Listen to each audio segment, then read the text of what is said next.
और आप जानते हैं आज देश भर में विभाजन विभीषिका दिवस मनाया जा रहा है। उत्तर प्रदेश की ये तस्वीरें आपके सामने हैं, जहां मुख्यमंत्री योगी आदित्यनाथ और उनके साथ दोनों डेप्यूटी सीएम केशव प्रसाद मौर्य भी नजर आ रहे हैं, ब्रजेश पाठक भी नजर आ रहे हैं। देखिए, विभाजन विभीषिका दिवस के मौके पर उत्तर प्रदेश में ये पद यात्रा, इससे पहले एक प्रदर्शनी लगाई गई थी, वहां पर भी मुख्यमंत्री पहुंचे सरकार के अन्य सहयोगियों के साथ, बीजेपी के अन्य नेताओं के साथ। और इस समय विभाजन विभीषिका दिवस पर उत्तर प्रदेश राजधानी लखनऊ और ये यूपी सरकार की पदयात्रा आप देख रहे हैं।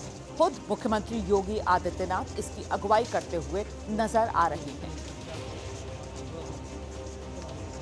15 अगस्त का वो सुनहरा दिन जब हिंदुस्तान को आजादी मिली, लेकिन उससे पहले 14 अगस्त का वो काला दिन जब बंटवारे का दर्द भारत ने झेला, और इसी की याद में ये विभाजन विभीषिका दिवस। और आज 14 अगस्त की तारीख और इस मौके पर उत्तर प्रदेश में ये पदयात्रा, विभाजन विभीषिका दिवस, ये वो दिन है जब हमें इतिहास से सबक लेने की जरूरत है। देश का जो बंटवारा हुआ था, जिस तरीके का दर्द भारत ने झेला, इंसानियत को जो जख्म मिले, उसी से सबक लेकर आगे बढ़ने का दिन। और इसीलिए ये विभाजन विभीषिका दिवस जो है वो बेहद महत्वपूर्ण हो जाता है। और इस मौके पर उत्तर प्रदेश की ये तस्वीरें आप देख रहे हैं, जहां मुख्यमंत्री योगी आदित्यनाथ पहले तो एक प्रदर्शनी जो वहां पर लगाई गई थी वहां पहुंचे, और वो देखने के बाद अब आप ये तस्वीरें देख रहे हैं जब मुख्यमंत्री पदयात्रा करते हुए सरकार के अपने अन्य सहयोगियों के साथ नजर आ रहे हैं। और गौरतलब ये है कि दोनों डेप्यूटीज योगी आदित्यनाथ के, जिसपे डिप्टी सीएम केशव प्रसाद मौर्य और ब्रजेश पाठक कदम से कदम मिलाते हुए उत्तर प्रदेश के मुख्यमंत्री योगी आदित्यनाथ के साथ पदयात्रा में शिरकत करते हुए नजर आ रहे हैं।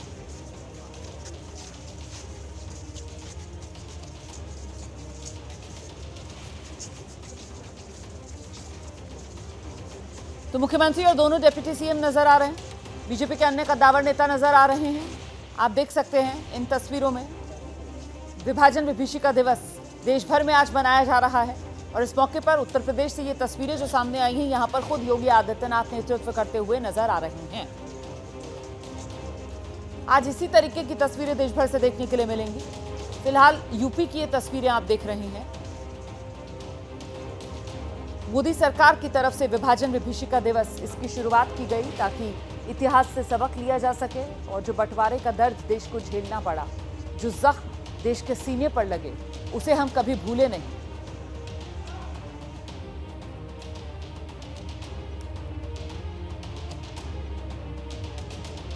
आगे बढ़ जाते हैं, अगली खबर का रुख कर लेते हैं।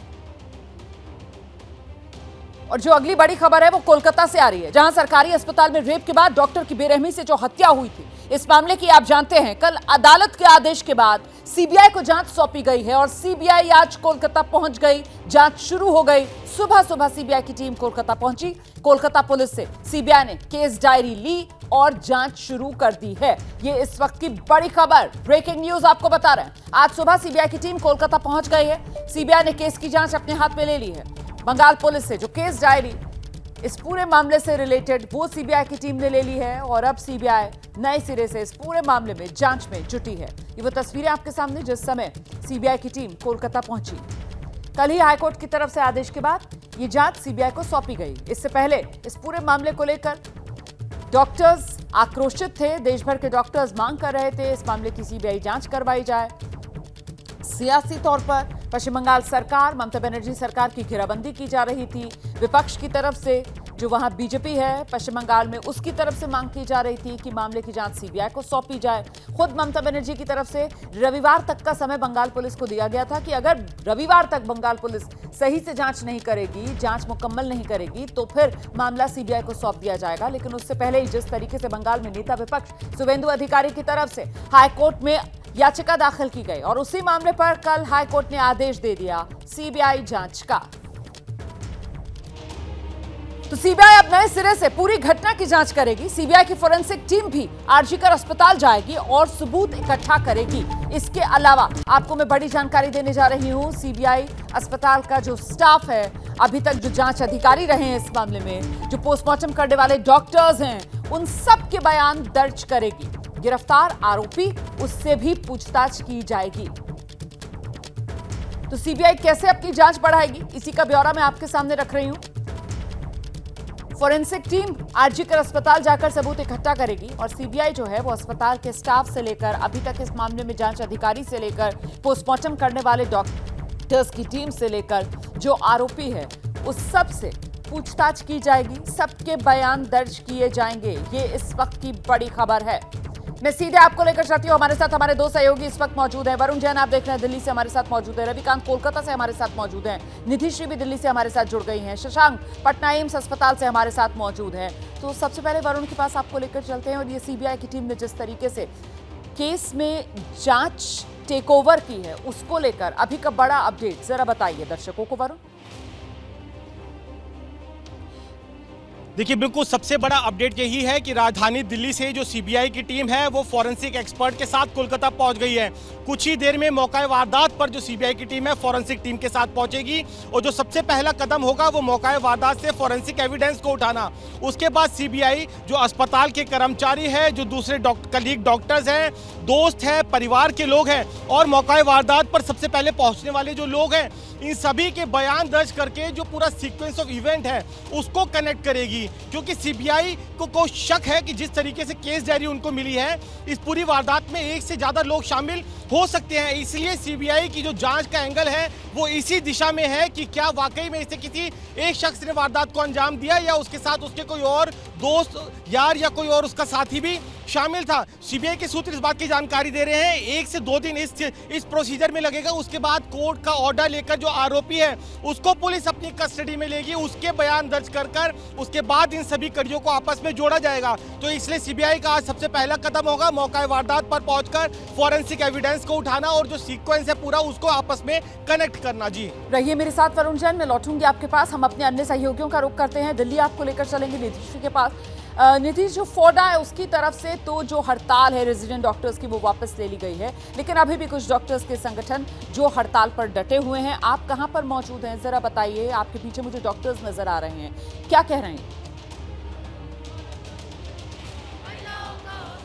रुमाना, मैं इस वक्त दिल्ली के राम मनोहर लोहिया अस्पताल के अंदर हूँ जहाँ पर रेजिडेंट डॉक्टर्स प्रदर्शन कर रहे हैं। और आप समझिए कि कल हम 78वां स्वतंत्रता दिवस मनाएंगे, लेकिन ये डॉक्टर्स आज़ादी की मांग कर रहे हैं, ये डॉक्टर्स सीपीए की मांग कर रहे हैं, सेंट्रल प्रोटेक्शन एक्ट की मांग कर रहे हैं। और इन सबको देखिए, सबके हाथ में पोस्टर्स नजर आएंगे।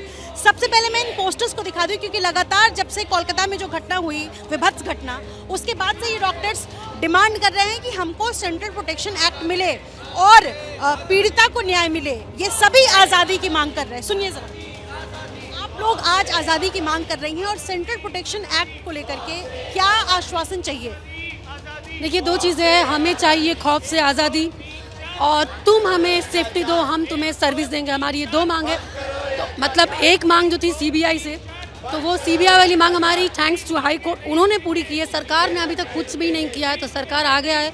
हमारी सीपीए की जो मांग है, सेंट्रल प्रोटेक्शन एक्ट की जो मांग है हमारी सेफ्टी के लिए, उसको पूरा किया जाए। लिखित में हमें एक टाइमलाइन दिया जाए और जो आरजीकर के हायर अथॉरिटीज़ है उनको तुरंत से तुरंत परमानेंटली हटाया जाए, ट्रांसफर से नहीं चलेगा।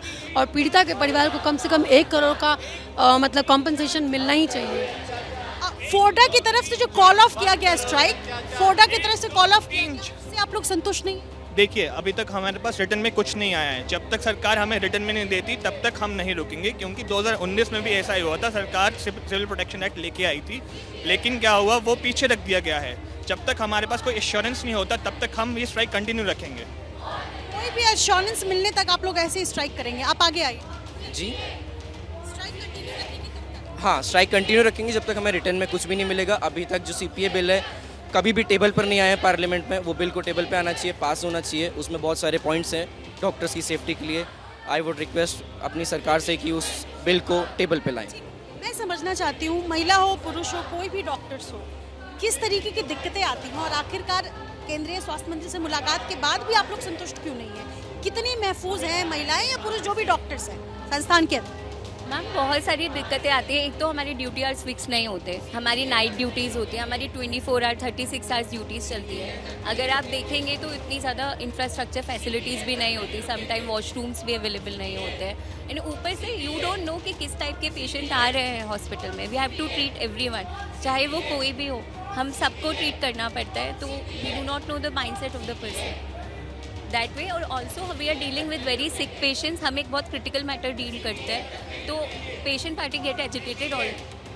ये डॉक्टर्स कह रहे हैं कि तुम हमें सेफ्टी दो, हम तुम्हें सर्विस देंगे। जब तक हमें सेफ्टी को लेकर आश्वासन नहीं मिल जाता तब तक हम इसी तरीके से प्रोटेस्ट करते रहेंगे। और बड़ी संख्या में यहाँ डॉक्टर्स जुटे हुए हैं। और मैं आपको बता दूं रोमाना कि सिर्फ ये आरएमएल की तस्वीरें, क्योंकि मैं यहाँ मौजूद हूँ, सफदरजंग में भी डॉक्टर्स प्रोटेस्ट कर रहे हैं, एम्स में भी डॉक्टर्स प्रोटेस्ट कर रहे हैं। डॉक्टर्स का कहना है कि फोडा की तरफ से जो कॉल ऑफ किया गया उससे हम संतुष्ट नहीं है, हमें लिखित आश्वासन, रिटर्न लिखित आश्वासन की मांग डॉक्टर्स की तरफ से की जा रही है। कह रहे हैं हमारे पास लिखित में कुछ भी नहीं है, 2019 में भी ऐसे ही दिलासा हमें दिया गया था, लेकिन हमारी सुरक्षा को लेकर कोई कदम नहीं उठाया गया। आप खुद सुन रहे थे इन डॉक्टर्स को। मैं लौटूंगी निधि आपके पास।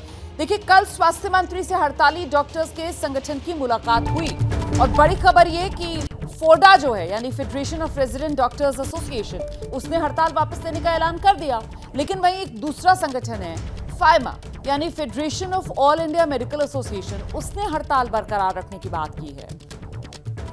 तो ये जो फाइमा है, इसका कहना है जब तक स्वास्थ्य कर्मियों की सुरक्षा को लेकर कानून नहीं बनता या उसका लिखित आश्वासन नहीं मिलता, पीड़ित परिवार को कम से कम 1 करोड़ रुपए मुआवजा नहीं मिलता, तब तक हड़ताल हम जारी रखेंगे। सुनिए।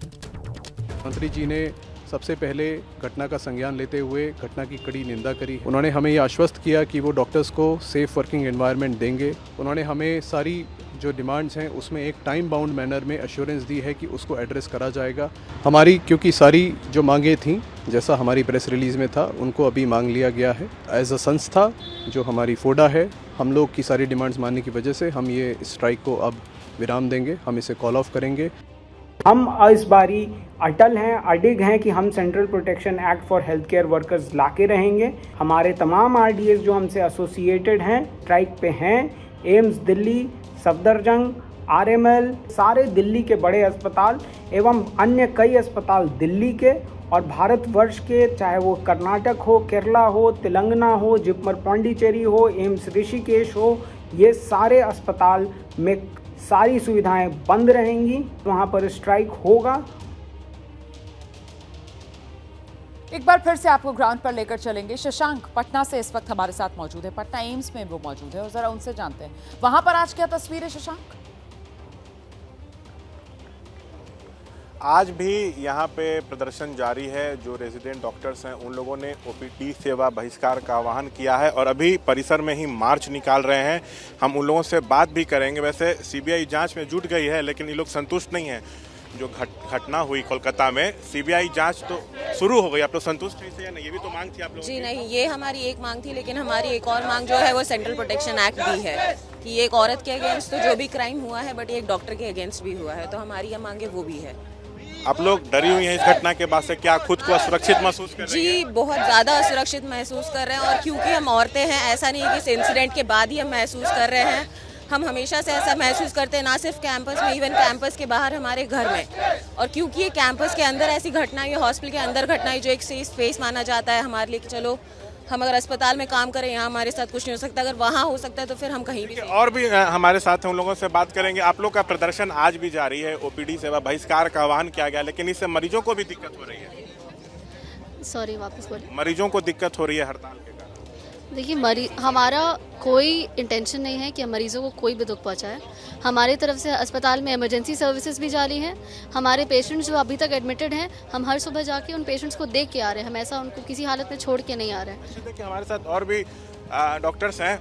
जिस तरह से घटना हुई है, दुखद घटना है, मुआवजा मिले, जो छात्रा की मौत हुई उसके परिवार को, आप लोग ये भी चाहते हैं? जी जी, बिल्कुल बिल्कुल। अपने परिवार के लिए अर्निंग मेंबर थी वो, उनके परिवार को मुआवजा मिलना चाहिए इसके लिए। और डॉक्टर्स के लिए बेसिकली सेंट्रल प्रोटेक्शन एक्ट लाना चाहिए ताकि अपने वर्क प्लेस पे वो सुरक्षित महसूस कर सकें। और हमारी ये है कि उस दौरान डॉक्टरों के साथ पुलिस की जो भी पुलिस ने किया है, गलत किया है, उनके खिलाफ सख्त से सख्त एक्शन होना चाहिए। और जो भी वहाँ कॉलेज के प्रिंसिपल, जो भी अथॉरिटी इसके लिए रिस्पॉन्सिबल थे सिक्योरिटी के लिए और देखरेख के लिए, उनको टर्मिनेट किया जाना चाहिए। मांग नहीं मानी गई आप लोगों की, तो क्या इमरजेंसी सेवा भी ठप हो जाएगी यहाँ पे? उसके लिए हमें सोचना पड़ेगा। अगर हमें मजबूर किया जाएगा तो हम क्या कर सकते हैं। आप लोग के स्ट्राइक के कारण मरीजों को भी दिक्कत हो रही है? जी बिल्कुल, हम लोग 24 घंटे 7 दिन अपना परिवार छोड़कर मरीजों की सेवा करते हैं। घर परिवार का फ़ोन नहीं उठा पाते, सोते नहीं है सही से, खाना सही से नहीं खा पाते हैं। मरीजों के लिए ही, मरीजों की चिंता हमसे ज़्यादा किसी को नहीं है। हम और लेडीज डॉक्टर से बात करेंगे। ये जो ठीक है घटना शशांक, हुई मैं है उसके लौटूंगी बाद आपके से आप लोग पास। ये कितना- डॉक्टर्स हैं और ये डॉक्टर्स की शिकायतें हैं लंबे वक्त से। सेंट्रल प्रोटेक्शन एक्ट अपने लिए वो मांग कर रहे हैं और अब कोलकाता वाले मामले के बाद ये मांग जो है वो और जोर पकड़ती हुई देश भर में नजर आ रही है। और इस बीच आपको एक बार फिर से कोलकाता में लेकर चलूंगी क्योंकि वहां पर रेप मर्डर केस में सबूतों को मिटाने का आरोप ये लग रहा है। रेनोवेशन के बहाने सबूतों से छेड़छाड़ हो रही है, ये आरोप वहां पर लगाए जा रहे हैं। दरअसल हुआ ये है कि जिस जगह पर मर्डर हुआ है वो सेमिनार हॉल, उसके बेहद करीब मतलब 10 मीटर मुश्किल से फासला होगा, वहां पर एक कमरे में तोड़फोड़ हुई है। सेमिनार हॉल के करीब रेनोवेशन के नाम पर दीवार तोड़ी गई है। तो ऐसे में ये आरजीकर अस्पताल जो है, यहां पर छात्रों ने सीबीआई को बाकायदा पत्र लिखकर इस बारे में सवाल उठाया है। तो सेमिनार हॉल मतलब मौका वारदात, मतलब जहां पर डॉक्टर बेटी के साथ रेप, दरिंदगी और उसकी हत्या कर दी गई, उसी सेमिनार हॉल से मुश्किल से 10 मीटर के फासले पर यह कमरा है जिसकी दीवार आप देख रहे हैं टूटी हुई। और यहां डॉक्टर्स ये आरोप लगा रहे हैं कि ये कहीं ना कहीं सबूतों से छेड़छाड़ करने की एक कोशिश है। देखिए ये वो सेमिनार रूम है जहां पर रेप और मर्डर हुआ था, देख रहे हैं आप, और उसके बिल्कुल ठीक सामने ही कह सकते हैं आप, बिल्कुल ऑपोजिट में, मतलब गलियारा है बीच में, और ये वो कमरा है जहां पर रेनोवेशन के नाम पर दीवारें तोड़ दी गई। मैं सीधे आपको लेकर चलती हूँ, हमारे साथ हमारे सहयोगी रविकांत इस वक्त मौजूद हैं और जरा समझते हैं रविकांत से। रविकांत, जब इतना बड़ा बवाल हुआ है, सेमिनार रूम जो कि मौका वारदात है, ये कौन सा वक्त है रेनोवेशन कराने का? ये किसका फैसला था कि दीवारें तोड़ दी जाएं? सबूतों से छेड़छाड़, ये तो सीधे सीधे सवाल उठेंगे ही रविकांत। निश्चित रूप से देखिए, ये जिस जगह की घटना है, सेमिनार हॉल के एकदम ठीक बगल में ये तोड़फोड़ हुई है और जैसे ही इसकी सूचना यहाँ के डॉक्टर्स को लगी, उन्होंने तुरंत मीटिंग की और उसके बाद जो पश्चिम बंगाल का फेडरेशन है डॉक्टरों का, उन्होंने सीबीआई को पत्र लिखा, जिस दौरान कलकत्ता हाई कोर्ट ने सीबीआई को हैंडओवर किया है केस। उसके ठीक पहले से ही ये तोड़फोड़ शुरू हो चुकी थी। हालांकि जब डॉक्टरों के बीच में खलबली मची, उसके बाद ये काम उस समय बंद किया गया, लेकिन काफ़ी कुछ तोड़ा जा चुका था और सीबीआई को पत्र लिखा है डॉक्टर्स के फेडरेशन ने कि इसका संज्ञान लिया जाए, क्योंकि ये सबूतों के साथ छेड़छाड़ है। खासतौर से भौतिक साक्ष्यों की बात की है डॉक्टरों ने, और साथ ही साथ जो यहाँ के पश्चिम बंगाल के हेल्थ सेक्रेटरी हैं, उनको भी पत्र लिखा गया है कि ये कैसे हुआ, इसकी जांच की जाए, किन लोगों ने ये काम किया है, उसके क्या मोटिव थे, और जब अभी जांच शुरू नहीं हुई है उससे पहले मौका वारदात के ठीक बगल में इस तरीके की तोड़फोड़ के पीछे की मंशा क्या थी, इसकी भी जांच की जाए। ये कुछ जानकारी है रविकांत, ये कमरा किस चीज के लिए इस्तेमाल होता था जहां पर तोड़फोड़ हुई है?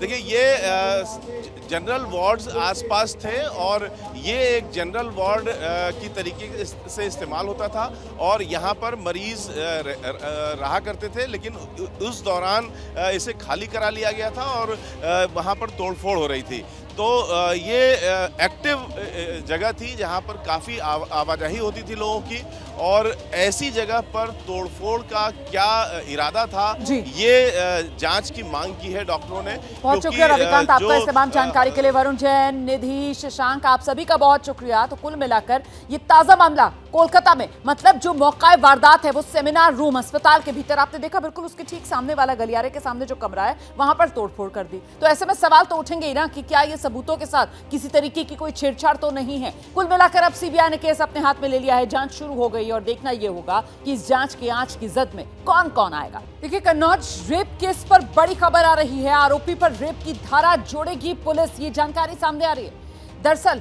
पीड़िता ने मजिस्ट्रेट के सामने बयान दर्ज कराया है।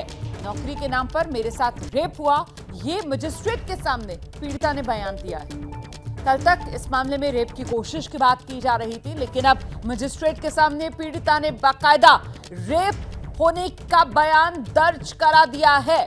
और इसके बाद पुलिस अब नवाब सिंह यादव पर रेप की धारा के तहत मामला दर्ज करेगी। हम सीधे आपको लेकर चलते हैं, हमारे साथ हमारे सहयोगी संजय त्रिपाठी इस वक्त मौजूद हैं। बताइए जरा विस्तार से संजय, कल तक जो रेप की कोशिश का मामला था, नाबालिग ने अब मजिस्ट्रेट के सामने बयान दर्ज करा दिया है, मामला सीधा अब रेप का हो चला है। बिल्कुल रोमाना, कल तक पुलिस की कार्रवाई पर तमाम सवाल खड़े हो रहे थे। ये माना जा रहा था कि पुलिस कहीं ना कहीं कॉन्स्पिरेसी कर रही, क्योंकि जो पीड़िता थी वो न तो मेडिकल करा रही थी और ना ही उसने मजिस्ट्रेट सामने बयान दर्ज कराए थे। इसके अलावा कई और सवाल भी खड़े हो रहे थे। परिवार की ओर से भी नवाब सिंह के पक्ष में बात कही जा रही थी। जो पीड़िता की बुआ है उसने कहा था कि ऐसा कोई घटनाक्रम नहीं हुआ, परिवार के लोग भी कह रहे थे ऐसा कुछ नहीं हुआ। लेकिन कल जब मजिस्ट्रेट के सामने कलमबंद बयान हुए हैं तो उसमें मजिस्ट्रेट पीड़िता ने ये कहा है कि उसके साथ में बलात्कार किया गया है और इसी आधार पर पुलिस की जो विवेचना है उसका एंगल पूरी तरह चेंज हो गया है। अब नवाब सिंह यादव पर जो समाजवादी पार्टी के नेता बताए जाते हैं उनके खिलाफ में बलात्कार जैसे गंभीर धाराओं में इस पूरे मामले को तरमीम कर दिया गया है। पुलिस के जो विवेचक हैं वो जो पुलिस की कार्रवाई होती लिखा पढ़ी की जो पर्चे काटे जाते हैं उसमें पीड़िता के बयान के आधार पर बलात्कार की धारा उन्होंने बढ़ा दी है। अब पीड़िता का मेडिकल कराने की तैयारी हो रही है। रोमाना, बात यहीं तक नहीं थमी है। इस आधार पर जो मजिस्ट्रेट के सामने बयान पीड़िता ने दिए है उस आधार पर नवाब सिंह का जो मेडिकल कॉलेज है वहाँ पुलिस जा करके और जो भी डेडशीट से लेकर के जो भी फॉरेंसिक साक्ष्य हो सकते हैं, एविडेंसेस हो सकते हैं, उन सबको कलेक्ट किया है, चूँकि ये बहुत महत्वपूर्ण साबित होंगे पीड़िता की जो बात है उसको इस्टेब्लिश करने में। तो इस तरह की कार्रवाई लगातार हो रही है। और ये भी आपको बताना चाहूँगा कि नवाब सिंह के जो पुराने मुकदमे हैं उनकी भी पूरी फहरिस्त निकाली गई है। पूर्व में जो भी उन पर हत्या समेत जो अन्य लूट समेत अन्य धाराओं में जो एफआईआर दर्ज हुई हैं जिसकी बात पुलिस कह रही है उनमें ये देखा जा रहा कहीं कोई हीरा हवाली तो नहीं हुई है, कहीं जांच में लापरवाही तो नहीं हुई। तमाम जानकारी के लिए तो कुल मिलाकर नवाब सिंह यादव पर अब जो घेरा है वो और कसता हुआ नजर आ रहा है। आगे का एजेंडा देख रहे हैं आप। खबर बिहार से है जहां अपराधियों का आतंक जारी है और बड़ी खबर ये आ रही है राजधानी पटना में बीती रात डेयरी बूथ चलाने वाले और बीजेपी के नेता बताए जा रहे हैं जिनकी गोली मारकर हत्या कर दी गई है। ये घटना जो है वो आलमगंज थाना क्षेत्र की है। 50 साल के अजय शाह अपनी डेयरी बूथ पर थे। आरोप है रात में 2 लोग आए, उनसे पहले कहासुनी हुई किसी बात पर और इसके बाद अजय शाह को गोली मार दी गई। अभी तक ये खुलासा नहीं हुआ है कि हत्या के आरोपी कौन है, हत्या की वजह क्या है। सीसीटीवी के जरिए पुलिस आरोपियों की पहचान करने में जुटी हुई है। तो पटना में कारोबारी का मर्डर और कारोबारी जिनकी बीजेपी से राजनीतिक करीबी बताई जाती है, जो बीजेपी के नेता बताए जाते हैं, उनकी इस तरीके से सरेआम हत्या कर दी जाती है और इसके बाद कई सवाल सामने हैं।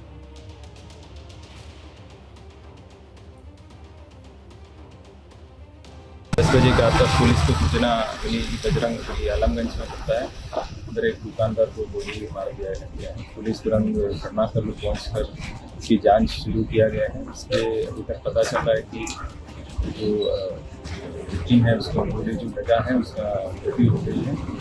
उसका अभी परिवार से बातचीत की उम्मीद है। उसके बेटे द्वारा बताया गया कि उसके बड़े पापा जो है उससे जमीन विवाद चल रहा है और उस पर संदेह है, उस पर भी हम जांच कर रहे हैं और बाकी जो एफएसएल टीम को भी बुला लिया गया है और आसपास के सीसीटीवी वगैरह देख ही रहे हैं। इस पर जांच शुरू कर दिए हैं और हम इस पर आपराधिक कर्मियों का पहचान करके गिरफ्तारी किया।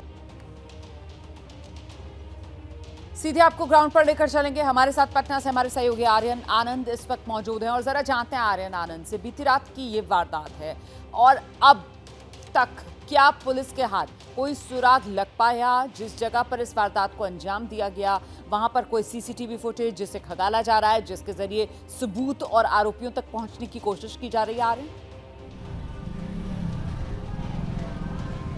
देखिए रोमाना, बिल्कुल जो घटना रात में घटी उसके बाद प्रशासन सीसीटीवी फुटेज को खंगाल रही है और हम उस स्पॉट पर हैं। देखिए इसी अमूल जो साफ फूड कॉर्नर है ये उन्हीं का निजी दुकान, निजी मकान है और इसमें से जब वो अपना शटर डाउन करके देखिए सामने जो दरवाज़ा है उसके अंदर गए तो अपराधियों ने अंदर जाकर उनको गोली मारी है।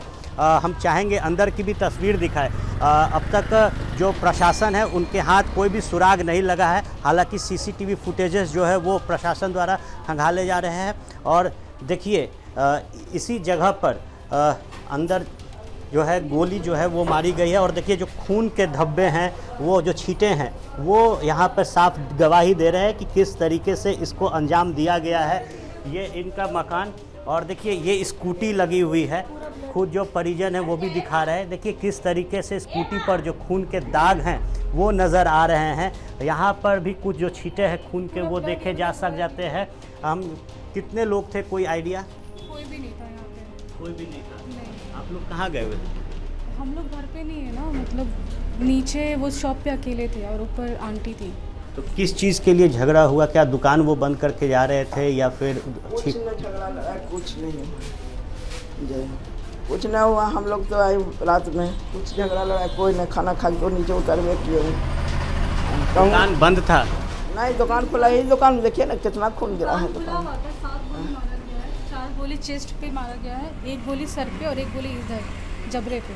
देखिए तो कुल जो 7 गोलियां हैं वो मारी गई है। 4 गोली जो है वो चेस्ट पे मारी गई है, 1 गोली माथे पे मारी गई है और जो चेहरा है उस पे भी गोली मारा गया है। और इसके साथ ही ये दुकान अंदर से ही कनेक्ट था और ये देखिए ताला यहाँ पे है और यहाँ पे आपसे गुजारिश करूंगी कि खून के निशान मत दिखाइए, ऐसी तस्वीरें मत दिखाइए जो दर्शकों को विचलित करे। हम समझते हैं कितनी बर्बरता से इस वारदात को अंजाम दिया गया है, लेकिन ये तस्वीरें दर्शकों को विचलित करेंगी। इसी वजह से खून की तस्वीरें हम नहीं दिखाना चाहते हैं। मौका वारदात पर हमारे सहयोगी आर्यन आनंद मौजूद हैं और आर्यन बता रहे हैं कि अभी तक पुलिस के हाथ पूरी तरीके से खाली हैं। घर में घुसकर, मतलब ये ऊपर घर बना हुआ है उनका और नीचे उनकी दुकान थी। दुकान अंदर से ही घर से कनेक्टेड थी। वहीं घर के अंदर घुसकर जो आरोपी थे उन्होंने ताबड़तोड़ गोलियां बरसाईं, कई गोलियां बरसाईं और इस तरीके से हत्या कर दी गई बीजेपी नेता की। इस मामले में पुलिस के हाथ अभी तक खाली। आप रहिए मेरे साथ, मैं लौटूंगी आपके पास। पटना में बीजेपी नेता और कारोबारी अजय शाह की हत्या के बाद एनडीए नेताओं की प्रतिक्रिया अब सामने आने लगी है। बीजेपी और जेडीयू नेताओं ने इस घटना की निंदा की है और मामले में जल्द कड़ी कार्रवाई की बात कही है। आगे बढ़ेंगे, अगली खबर का रुख करते हैं। जम्मू कश्मीर के डोडा में आतंकवादियों की घेराबंदी, कुछ आतंकवादियों के छिपे होने की यहां पर खबर बताई जा रही है और ऐसे में डोडा का पटनी टॉप इलाका जहां सर्च ऑपरेशन चल रहा है। एक आतंकवादी के घायल होने की सूचना भी मिली है। सुरक्षा बलों को खून के निशान मिले हैं। जंगल से एक कार्बाइन भी अभी तक जो सुरक्षा बल हैं वो बरामद कर चुके हैं। सुरक्षा बलों ने इस पूरे इलाके को घेरा हुआ है। तो डोडा का पटनी टॉप इलाका जहां इस समय ये इनकाउंटर चल रहा है। सीधे आपको लेकर चलेंगे हमारे साथ हमारे सहयोगी अजय बाशलू इस वक्त मौजूद हैं। जरा जानते हैं अजय बाशलू से कब से ये जो इनकाउंटर है वो शुरू हुआ और कितने आतंकवादी बताए जा रहे हैं जिन्हें घेरने में कामयाबी सुरक्षा बलों को अभी तक मिली? अजय देखिए कल की घटना है। कल शाम करीब 4 बजे सुरक्षा बलों को ये सूचना मिली थी कि पत्नी टॉप और असर के बीच में जो जंगल है, काफ़ी घने जंगल है, वहाँ कुछ आतंकी छिपे हुए हैं। जिसके बाद 4 बजे सुरक्षा बलों ने ये ऑपरेशन लॉन्च किया था और 7 बजे आतंकवादियों और सुरक्षा बलों में करीब 15 मिनट के लिए गोलीबारी हुई है, फायरिंग हुई है और उसके बाद से लगातार आतंकवादी वहाँ जो है उन जंगलों में छुपे हुए हैं। लगातार पूरी रात जो है सुरक्षा बलों ने पूरे जंगल को अपने घेरे में लेके रखा हुआ और सुबह से भी वहाँ पर सर्च एंड कॉर्डन ऑपरेशन चल रहा है। पूरे इलाके को खंगाला जा रहा है और इसी प्रक्रिया के बीच सुरक्षा बलों को आतंकियों का एक बैग भी मिला है जिसमें से एक M4 कार्बाइन मैगजीन जो कि अमेरिका में बना हुआ हथियार है वो मिला है, एक बैग मिला है। और इसके साथ ही अहम यह है कि सुरक्षा बलों को वहाँ खून के निशान मिले हैं उस बैग के पास ही, जिससे अंदेजा ये लगाया जा रहा है कि संभवतः ये एक आतंकी घायल हुआ है और उसी की ब्लड ट्रायल्स को वहाँ फॉलो किया जा रहा है। लेकिन जैसे मैंने बताया कि मौसम है, घना जंगल है, ऐसे में एहतियातन, बड़ी एहतियातन जो है इस ऑपरेशन को आगे बढ़ाया जा रहा है। फिलहाल पूरा जंगल जो है वो सुरक्षा बलों के घेरे में है और वहाँ पर व्यापक सर्च ऑपरेशन किया जा रहा है ताकि जो छुपे आतंकी है जिनकी संख्या 2 से 3 बताई जा रही है उनको निपटाया जा सके। जी, क्या कुछ और सुरक्षा बलों को भी मौके पर भेजा जा रहा है? वहां पर क्या संख्या बढ़ाई जा रही है सुरक्षा बलों की? क्योंकि अब ये तो समझ में आ रहा है कि आतंकवादी हैं और आतंकवादी जख्मी भी है और उसको आसानी से अब घेरा जा सकता है। अजय बाशलू। जी बिल्कुल, देखिए अगर आप पिछले एक हफ्ते की बात करें 2 से 3 ऐसे घटनाएं हुई है जहां पर सुरक्षा बलों और आतंकियों बीच में टकराव हुआ है, एनकाउंटर हुआ है। लेकिन यहां पर सबसे बड़ी बात समझने वाली होगी कि आतंकी यहां की भूगोलिक स्थितियों का फ़ायदा उठाते हैं क्योंकि घने जंगल हैं और इन जंगलों में छुप जाते हैं। लेकिन जैसे ही आप सुरक्षा बलों को ये पता लगा है कि वहाँ पे एक आतंकी घायल है, उसके ब्लड स्टेन्स मिले हैं, उसके बाद न केवल सेना बल्कि जम्मू कश्मीर पुलिस की SOG स्पेशल ऑपरेशंस ग्रुप जो कि इन तरह के एनकाउंटर्स में माहिर हैं, उसके साथ साथ CRPF और एडिशनल टुकड़ियाँ भी वहाँ मंगाई जा रही हैं और न केवल डोडा से बल्कि यहाँ रामबन से भी और यहाँ पत्नीटॉप के इलाके से भी 3 तरफ से जंगल को घेरा जा रहा है ताकि उन आतंकियों को न्यूट्रलाइज किया जाए जो वहां पर उन जंगलों में छिपे हुए हैं। बहुत शुक्रिया आपका अजय बाचलू। इस तमाम जानकारी के लिए आगे नजर बनाकर रखिएगा, जैसे कोई और अपडेट होगा फौरन दर्शकों तक पहुंचाएंगे। इस वक्त की बड़ी खबर आपको बता देते हैं, कोलकाता कांड, कोलकाता निर्भया कांड, जिसकी जांच अब सीबीआई के हाथ में आ गई है। सीबीआई के हवाले आरोपी को कर दिया गया है। ये इस वक्त की बड़ी खबर है। सीबीआई ने आरोपी को अपनी कस्टडी में ले लिया है। महिला डॉक्टर से रेप और बर्बरता से हत्या का आरोपी है ये शख्स, जिसे गिरफ्तार बंगाल पुलिस ने किया था। और अब कल जिस तरीके से हाईकोर्ट के आदेश के बाद ये जांच सीबीआई को सौंप दी गई है, सीबीआई ने आरोपी को अपनी कस्टडी में ले लिया है। जो शुरुआती जानकारी मिल रही है उसके मुताबिक सीबीआई जो है वो आरोपी से सबसे पहले पूछताछ करना चाहती है और उसके बाद इस केस में आगे जांच सीबीआई बढ़ाने की तैयारी में। फॉरेंसिक टीम पहले ही नए सिरे से मौका वारदात पर पहुंचकर सबूतों को इकट्ठा करने के काम में जुटी है। और अब ये आरोपी जो सीबीआई की कस्टडी में आ गया है।